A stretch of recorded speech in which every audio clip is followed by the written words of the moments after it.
Boredoms is a band from Osaka, Japan. They were formed in 1986 and are still going.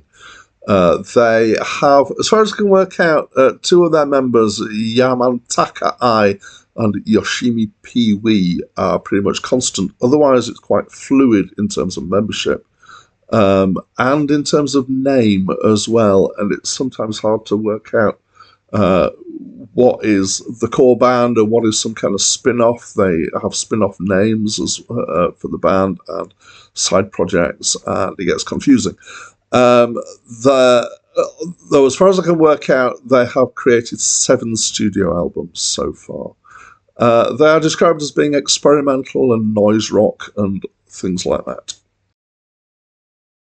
Hi, my name's Dan. So this is, I think, the 6th album by Boredoms, and it's my first time listening to it. One curious thing about this is that the track names are all symbols, although in some situations they get a textual description as well, which is a description of the symbol rather than the track, actually. So this is described as being krautrock rock or space rock by various places that I've looked. So I would argue that it can't be krautrock.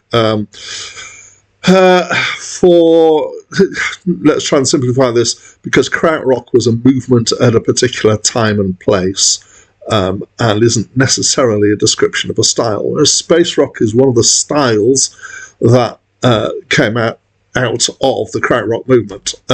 So I'm going to say it's definitely space rock.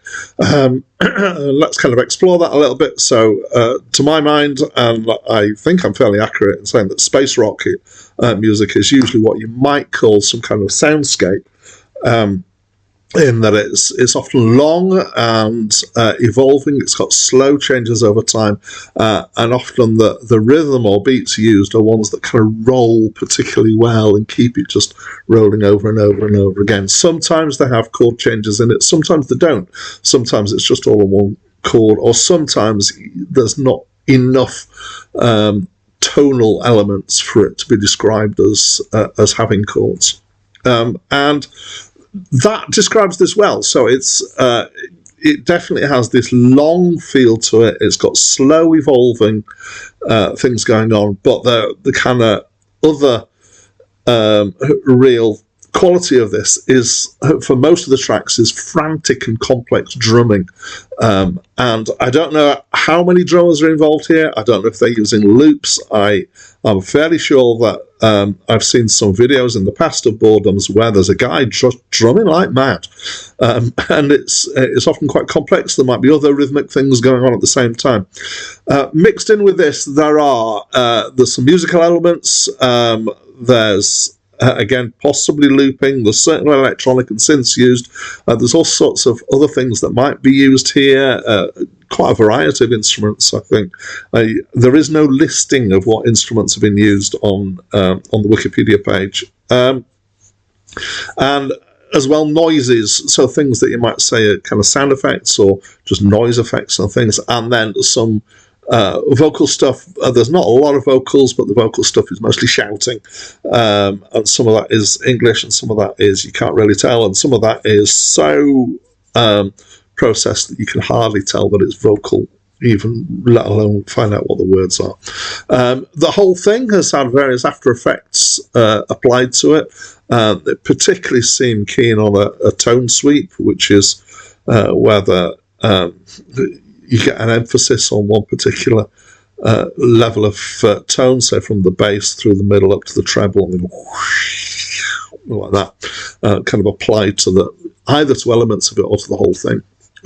It's mostly instrumental, as I say, but there is some of the shouting, and it definitely has this rolling, evolving feel. So in some ways it has quite a bit in common with ambient music or trance music or something like that.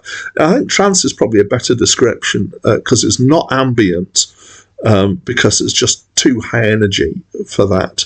But it is kind of trancey in that it's got this kind of slow feel and you can get lost in it. So I'd say the overall effect is a high energy soundscape. There is one track, Omega, which is a bit sort of quite a lot less frantic, so it's mostly synth without so much percussion going on. I like this album. It's I do like a good soundscape. I do like things that have this long evolving feel. Generally, I felt that it was really well done. I felt that the musicianship is great here. I felt that the use of rhythms is really complex, and I enjoyed that. I felt also that the recording could have been better, but that may not be the case for all copies. It may just be that sometimes I find either the version that I'm listening to or the kit that I'm using has an effect on that. Mostly things seem okay. Out of the 2 or 3 different ways I listened to it, the one that it sounded best on was a Bluetooth speaker, which I find interesting. I don't really know why that's the case. I liked it. What do you think? Please talk to me through the comments box. That's it from me for now.